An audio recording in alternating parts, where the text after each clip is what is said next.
സുരേഷ്, നമ്മൾ നേരത്തെ സൂചിപ്പിച്ച ചില കാര്യങ്ങളാണ്.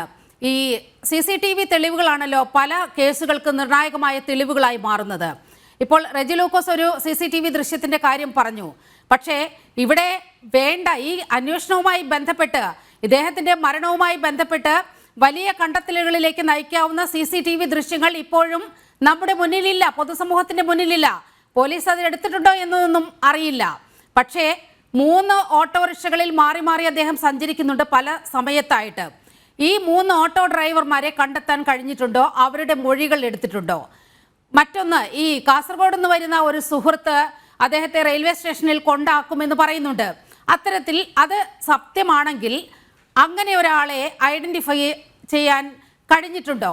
അതുപോലെ ഈ കോൾ റെക്കോർഡ്സ് നോക്കണം, ഈ കോൾ റെക്കോർഡ്സ് സുരക്ഷിതമായി വെക്കണം എന്ന് ഭാര്യ മഞ്ജുഷ അന്വേഷണ സംഘത്തോടൊക്കെ ആവശ്യപ്പെടുന്ന ഒരു സ്ഥിതിയുണ്ടായി.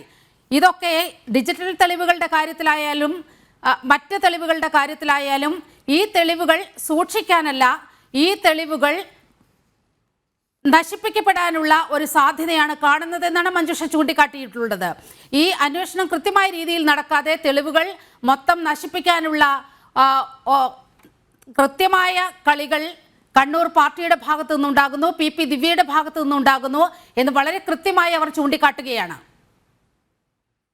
നീലിമ, ഇവിടെ ശ്രീ റെജി ലൂക്കോസ് പറഞ്ഞ ചില കാര്യങ്ങൾ നമ്മൾ കാണണം. റെജി ലൂക്കോസ് റിട്ടയർഡ് SP അങ്ങോട്ട് ആക്രമിക്കുന്നത് കണ്ടു. ഈ പോലീസ് ഓഫീസർമാർ, ഈ 5 അംഗ SIT ഈ നാടിനൊരു ബാധ്യത തന്നെയാണ് ശ്രീ റെജി ലൂക്കോസ്.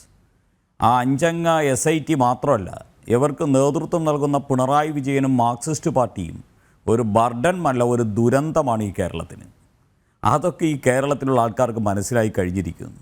നിങ്ങളും നിങ്ങളുടെ പാർട്ടിയും നിങ്ങളുടെ മുഖ്യമന്ത്രിയും ഒക്കെ ഈ നാടിനൊരു വലിയ ദുരന്തമാണ് എന്ന യാഥാർത്ഥ്യത്തിലൂടെയാണ് കാര്യങ്ങൾ പൊയ്ക്കൊണ്ടിരിക്കുന്നത്. അതുകൊണ്ട് അദ്ദേഹത്തിൻ്റെ പുറത്ത് ബഹളം വെച്ചിട്ട് ഒരു കാര്യമില്ല. അദ്ദേഹം കുറേ വസ്തുതകളാണ് പറഞ്ഞത്. ഇവിടെ ഞാൻ ചോദിക്കാൻ ആഗ്രഹിക്കുന്നു, ഒരു കളക്ടർ എന്ന് പറഞ്ഞാൽ ഒരു മജിസ്ട്രേറ്റ് അല്ലേ, ജില്ലാ മജിസ്ട്രേറ്റ് അല്ലേ?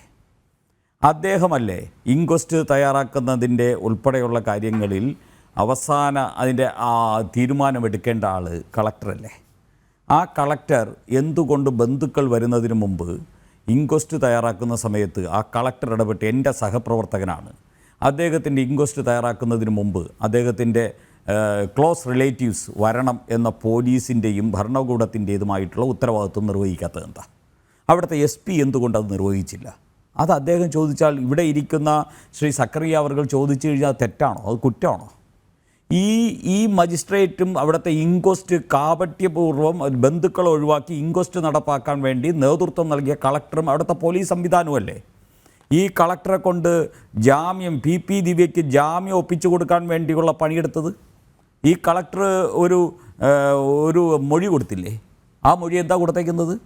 ആ മൊഴി കൊടുത്തേക്കുന്നത് എന്നോട് എന്താ കുറ്റം സമ്മതിച്ചു, എന്നോട് തെറ്റുപറ്റിപ്പോയി എന്ന് പറഞ്ഞെന്താ? എന്ത് തെറ്റാ? തന്നെ പോലെയുള്ള ആണും പെണ്ണും കേട്ട ആൾക്കാരുടെ മുമ്പിൽ ADM ആയിട്ടിരുന്നത് എനിക്ക് പറ്റിയ തെറ്റാണെന്നാണോ പറഞ്ഞത്?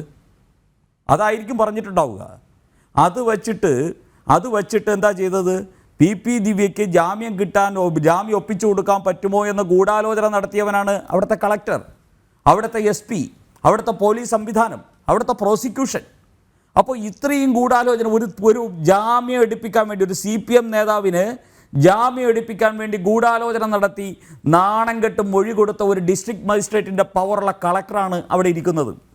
ഒരു കളക്ടറെ കൊണ്ട് CPMൻ്റെ കണ്ണൂർ ജില്ലാ കമ്മിറ്റിക്ക് ഇത്രയും നാണം കെട്ട പണി ചെയ്യിപ്പിക്കാമെങ്കിൽ പിന്നെ SIT ഈ അന്വേഷണമൊന്നും വേണ്ടവണ്ണം നടത്താത്തതിന് അവരെ മാത്രം കുറ്റം പറഞ്ഞിട്ട് കാര്യമില്ല. കാരണം അവരുടെ മേളിലിരിക്കുന്നവരാണ് ബാധ്യത. എന്തൊക്കെ ചെയ്തിട്ടില്ല നമുക്ക് എണ്ണി പറയാം. അങ്ങ് ആ മഞ്ജുഷ ഹൈക്കോടതിയിൽ നൽകിയ പെറ്റീഷൻ ഒന്ന് വായിച്ചിട്ടുണ്ടോ?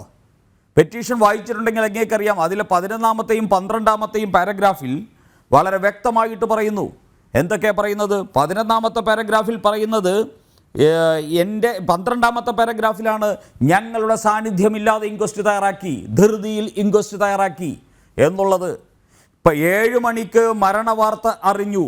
അവിടെ നിന്ന് തൊട്ടടുത്ത പോലീസ് സ്റ്റേഷനിൽ നിന്ന് പോലീസ് എത്തുന്നത് 9:40 അപ്പോൾ ഈ 1.5-2.5 മണിക്കൂർ സമയം പോലീസ് അവിടെ എത്തിയിട്ടില്ല. അതിനിടയിൽ ഈ ബോഡിയിൽ എന്തൊക്കെ ചെയ്തു?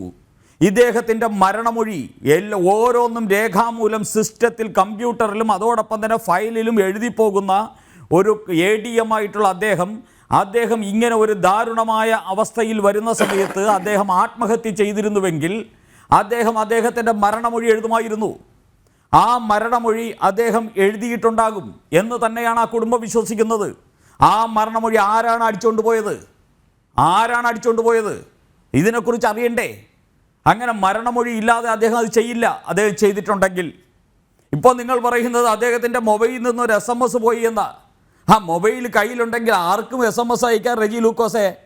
ഇതാണോ നിങ്ങൾ ഇടതുപക്ഷ സർക്കാർ ഒരാളിൻ്റെ ദുരൂഹമായിട്ടുള്ള മരണത്തെ ന്യായീകരിക്കാൻ പറയുന്ന എവിഡൻസ് ഇതാണോ?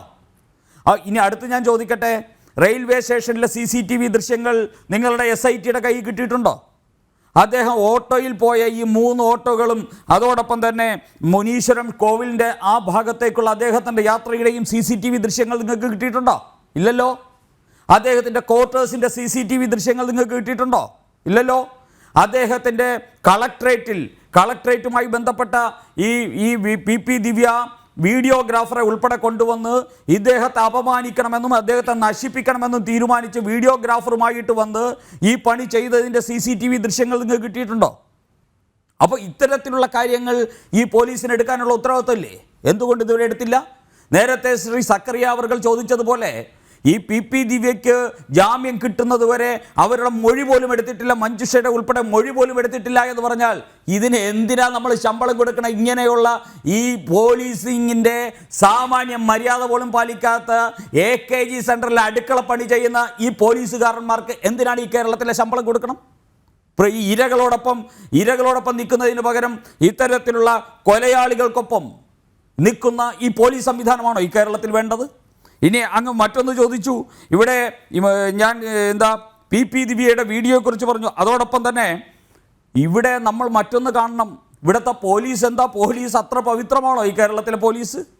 ഈ പോലീസല്ലേ രക്ഷാപ്രവർത്തനം എന്ന് പറഞ്ഞു ലോകം മുഴുവൻ കണ്ടുകൊണ്ടിരിക്കുകയല്ലേ? മുഖ്യമന്ത്രി വരുന്ന സമയത്ത് മുഖ്യമന്ത്രിയുടെ ഗൺമാന്മാരും അവിടെ ഇതിലെയും പോയ യൂണിഫോം ഇട്ടതും ഇടാത്തതുമായിട്ടുള്ള പോലീസുകാരും ചേർന്നിട്ട് അവിടെ കുറേ യുവാക്കളെ അടിക്കുന്നത്. ആ യുവാക്കളെ അടിക്കുന്നത് അങ്ങനെ ഒരു സംഭവം നടന്നിട്ടില്ല എന്ന് എഴുതി കൊടുത്ത പോലീസ് താങ്കൾ ഈ പറയുന്ന പിണറായി വിജയൻ്റെ പോലീസ് തന്നെയല്ലേ? ഇവിടുത്തെ ശിവൻകുട്ടി എന്ന് പറയുന്ന കേരളത്തിൻ്റെ മന്ത്രി ഉടുതുണിയില്ലാതെ കേരളത്തിൻ്റെ അസംബ്ലിയിൽ കിടന്ന് തോന്നിവാസം കാണിച്ചപ്പോൾ അങ്ങനെ ഒരു സംഭവം അവിടെ ഉണ്ടായിട്ടില്ല. ആ കേസ് എഴുതി തള്ളണമെന്ന് എഴുതി കൊടുത്തതും ഈ പിണറായി വിജയൻ്റെ ഈ നാണം കെട്ട പോലീസ് തന്നെയല്ലേ? ഈ പോലീസിൻ്റെ തൊപ്പിയല്ലേ കോട്ടയത്തൊരു DYFIക്കാരൻ പോലീസ് സ്റ്റേഷനിൽ ചെന്ന് CAയുടെ കസേരയിൽ ഇരുന്നിട്ട് അയാളുടെ തൊപ്പിയെടുത്ത് തലയിൽ വെച്ചുകൊണ്ടിരുന്നത്? ഇതേ പോലീസുകാരന്മാരല്ലേ പോലീസ് അസോസിയേഷൻ്റെ സംസ്ഥാന സമ്മേളനത്തിൽ മറ്റേ ചുമപ്പ് രക്തസാക്ഷി മണ്ഡപം ഉണ്ടാക്കി റെഡ് സല്യൂട്ട് അടിച്ചത്? ഇതേ പോലീസുകാരന്മാരല്ലേ? അതായത് AKG സെൻറ്ററിലെ വിടുപണി ചെയ്യുന്ന പോലീസുകാരന്മാരെ വച്ച് ഈ കേരളത്തിലെ നിയമ സംവിധാനത്തെയും മാന്യരായിട്ടുള്ള ജനതയുടെ ജീവന് പോലും അപകടകരമായിട്ടുള്ള അവസ്ഥയിലേക്ക് മാറുന്നു എന്നതാണ് ഈ മഞ്ജുഷ ഇന്ന് കേരളത്തിൻ്റെ ഹൈക്കോടതിയിൽ കൊടുത്തിരിക്കുന്ന പരാതികളുടെ അർത്ഥമെന്ന് താങ്കൾ മനസ്സിലാക്കണം. അതുകൊണ്ടാണ് ഞാൻ സൂചിപ്പിച്ചത് ഈ കേരളത്തിലെ പോലീസ് എന്ന് പറയുന്ന പോലീസ് ഉദ്യോഗസ്ഥന്മാരെ മുഴുവൻ ഞാൻ അടച്ചാക്ഷേപിക്കുന്നതല്ല. ഈ കേരളത്തിലെ ഏറ്റവും മാന്യരായിട്ടുള്ള പോലീസ് ഉദ്യോഗസ്ഥന്മാരുണ്ട്, എനിക്ക് വ്യക്തിപരമായിട്ട് അറിയാം. ഏറ്റവും എഫിഷ്യൻ്റ് ആയിട്ടുള്ള പോലീസ് ഉദ്യോഗസ്ഥന്മാരുണ്ട്. അവരെ മുഴുവൻ AKG സെൻറ്ററിലെ തിട്ടൂരത്തിനനുസരിച്ച്, PP ദിവ്യയുടെ തിട്ടൂരത്തിനനുസരിച്ച്, ജയരാജന്മാരുടെ തിട്ടൂരത്തിനനുസരിച്ച് ചലിപ്പിക്കുകയും ചിന്തിപ്പിക്കുകയും ചെയ്യുന്ന ഈ കമ്മ്യൂണിസമാണ് ഈ കേരളത്തിലെ ഏറ്റവും വലിയ ബാധ്യതയും ഏറ്റവും വലിയ ദ്രോഹവുമെന്ന് ഈ കേരളത്തിലെ ജനതയോട് പറയാനാണ് BJP ആഗ്രഹിക്കുന്നത്. നിങ്ങളുടെ കുടുംബങ്ങളെയാണ് നശിപ്പിക്കുന്നത്. മുമ്പൊരു മഹിജയെ അറിയാമായിരിക്കുമല്ലോ റെജി ലൂക്കോസിന്. മഹിജയുടെ മകൻ ജിഷ്ണു പ്രണോയി അറിയാലോ. ആ മഹിജയെ ഹെഡ്ക്വാർട്ടറിൻ്റെ മുമ്പിലിട്ട് വലിച്ചിഴച്ചത് നിങ്ങളുടെ പോലീസല്ലേ? ആ മഹിജ ഒരു സഖാവായിരുന്നില്ലേ? ജിഷ്ണു പ്രണോയി ഏറ്റവും മഹാനായി കണ്ടത് ആ ജിഷ്ണു പ്രണോയിയുടെ അമ്മയെ വലിച്ചിഴച്ച ഈ കേരളത്തിൻ്റെ പോലീസിൻ്റെ തലപ്പത്തിരിക്കുന്ന പിണറായി വിജയനല്ലേ മഹാനായിട്ട് കണ്ടത്? ആ കുടുംബത്തിനോട് നിങ്ങൾക്ക് നീതി കാണിക്കാൻ സാധിച്ചോ? നിങ്ങൾക്ക് TP ചന്ദ്രശേഖരനെ അരുങ്കൊല ചെയ്തില്ലേ? എന്നിട്ട് മാഷാ അള്ളാ എന്ന് പറയുന്ന ബോർഡ് വെച്ച് കാപട്യം കാണിച്ച് വർഗീയ സംഘർഷം ഉൾപ്പെടെ ശ്രമിച്ചപ്പോൾ അതിന് കൂട്ടുനിന്നവരല്ലേ ഇവിടുത്തെ മാർക്സിസ്റ്റ് പാർട്ടി? ആ പ്രതികളെ നിങ്ങൾ എങ്ങനെയാ സംരക്ഷിച്ചത്? TP ചന്ദ്രശേഖരന്റെ പ്രതികളെ നിങ്ങൾ വീരശൂര പരാക്രമികളായിട്ട് എഴുന്നള്ളിച്ചുകൊണ്ട് നടന്നില്ലേ ഈ കേരളത്തിൽ മുഴുവൻ? അതോടൊപ്പം തന്നെ KT ജയകൃഷ്ണൻ മാസ്റ്റർ ഒരു സ്കൂളിലെ കുട്ടികളുടെ മുന്നിൽ വെച്ച് അതിക്രൂരമായിട്ട് കൊലപ്പെടുത്തിയ KT ജയകൃഷ്ണൻ മാസ്റ്ററുടെ പ്രതികളെ ആ സ്കൂളിൻ്റെ PTA പ്രസിഡന്റ് പോലുമാക്കി ആ സ്കൂളിനെ മുഴുവൻ തന്നെ ഞെട്ടിപ്പിച്ചില്ലേ, കേരളത്തെ ഞെട്ടിപ്പിച്ചില്ലേ നിങ്ങൾ? അപ്പോൾ കൊലയാളികൾ എന്ന് പറയുന്നതാണ് കമ്മ്യൂണിസ്റ്റ് പാർട്ടിയുടെ കേഡർ എന്ന അവസ്ഥയിലേക്ക് വരികയും അങ്ങനെയുള്ള ഒരു കൊലയാളി ആയിരുന്ന ആള് കേരളത്തിൻ്റെ മുഖ്യമന്ത്രി ആയിരിക്കുകയും ചെയ്യുമ്പോൾ മാർക്സിസ്റ്റ് പാർട്ടിയുടെ കുടുംബത്തിൽ പിറന്നവർക്ക് പോലും ഈ കൊലയാളി സർക്കാരിൽ നിന്ന് നീതി ലഭിക്കുന്നില്ല എന്നതിൻ്റെ നിദർശനമാണ്, അവസാനത്തെ ദൃഷ്ടാന്തമാണ്, അവസാനത്തെ ഉദാഹരണമാണ് മഞ്ജുഷയെ പോലെയുള്ള ഒരു കമ്മ്യൂണിസ്റ്റ് കുടുംബത്തിൽപ്പെട്ട സഖാവിന് ഇവിടത്തെ കേരളത്തിലെ ഹൈക്കോടതിയിൽ പോയിട്ട് നീതിക്ക് വേണ്ടി കെഞ്ചേണ്ടയും കേഴേണ്ടയും അവസ്ഥ വന്നത് നിങ്ങൾ അത്രയും ഭീകരവാദികളായിട്ടുള്ള ഒരു കമ്മ്യൂണിസ്റ്റ് ദുർഭരണം ഈ കേരളത്തിൽ ഇരിക്കുന്നതിന്റെ ഫലമാണ് എന്ന് പറയാതിരിക്കാൻ നിർവാഹമില്ല ശ്രീ റെജി ലൂക്കോസ്.